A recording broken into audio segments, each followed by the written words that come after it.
Είναι.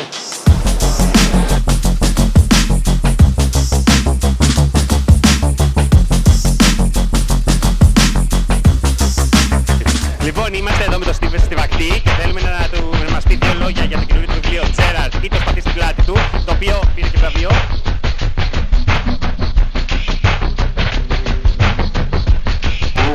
Λοιπόν, και ξεκινάμε. Έχω βασιστεί πολλές φορές σε παλιότερα συναισθήματα και τέτοια. Εντάξει, αυτό είναι πολύ πιο προσωπικό.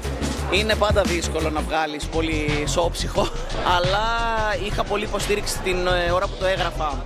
Οπότε βοήθησε πάρα πολύ. Δηλαδή, αν ήμουν τελείως μόνος μου, μπορεί να είχα κολώσει λίγο. Αυτό βοήθησε full. Κοίτα, αυτό ήταν πολύ τρελό, δηλαδή ήταν κάτι το οποίο το ψιλοονειρευόμουν από την ώρα που μπήκα στο χώρο.